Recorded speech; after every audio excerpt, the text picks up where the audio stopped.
Hey guys, so today I wanted to quick remake this video to show how to make a basic hair texture in the newest version of Gimp. A few things have changed with the process, but not too much. So the first thing we want to do is go File, New,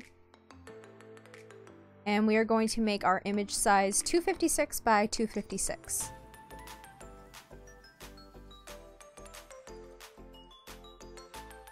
Alright, now that we have the new project open, all we have to do is pick the color for our hair.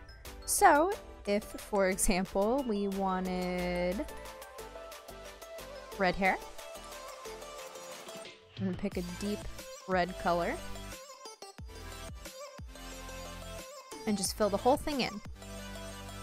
The next step is to go to Filters, Noise, HSV noise. Dulling, we want to set this to 1. Hue should be set around 20 or so. Saturation, we will turn down to 0.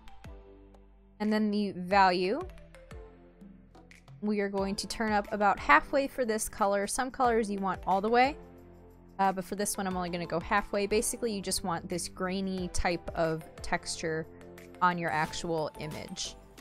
I don't want to make it too bright because otherwise it's going to make the hair this bright.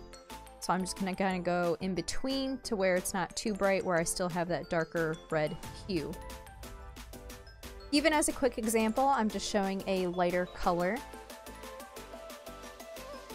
Turning this up all the way for the lighter color is better because you're going to get more texture in your hair at the end of it.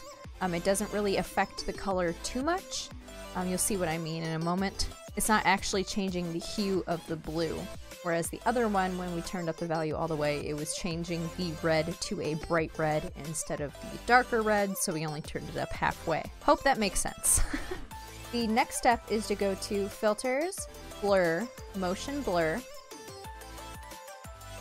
The length is going to go all the way up to 256, and then for our angle, we will put that at 90. And then just hit OK. And you're going to do that about 4 times. So we can just go to Filters, Repeat, Filters, Repeat, Filters, Repeat. And as you can see, it's just adding the lines into the hair. The same thing with this blue one. I'll just repeat the motion blur on this one to show you it does the same thing. So next we want to add our shine into the hair.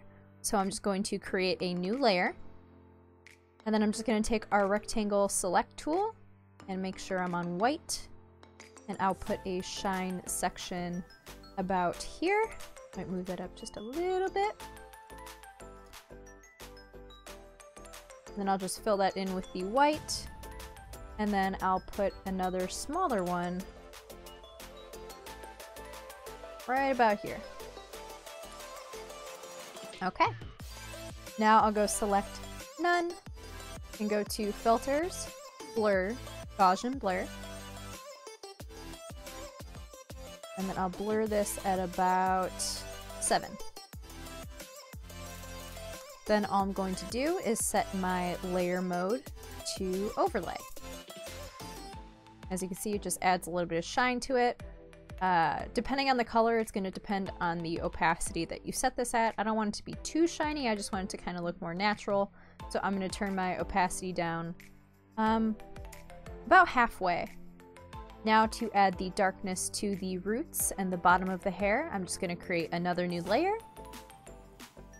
Select Black. I'm basically doing the same thing where I'm just adding a sliver of black at the bottom.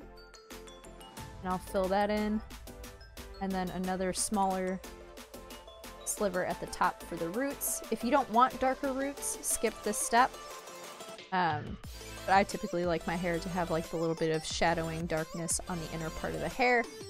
And it's all just personal preference and what you want to do. So I'll go select None, and then again Filters, Blur, Gaussian Blur, and I'll blur this one at about a 7 as well. This, I'm just going to turn the opacity down until I'm happy with how it looks. I only turned it down slightly. And there we go. There we have our hair texture. I'll quick show you what it looks like with the blue one too.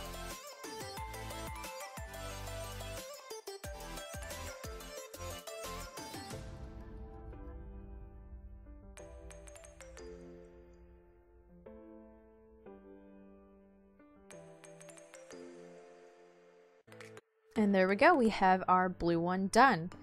If anything, I might have done one less of the motion blur just because it added some darker lines in here. I should have probably stopped at 3 instead of the 4, just because the lines would have been a little bit thinner and not so dark. Again, it's mostly just playing around, and depending on the color, it's going to look different. But yeah, this is the basic idea of how you can create a really quick and easy hair texture. I hope this video helps you guys out. If you have any questions, feel free to leave them in the comments below, and I'll try and get back to you as soon as I possibly can. And yeah, thanks so much for watching.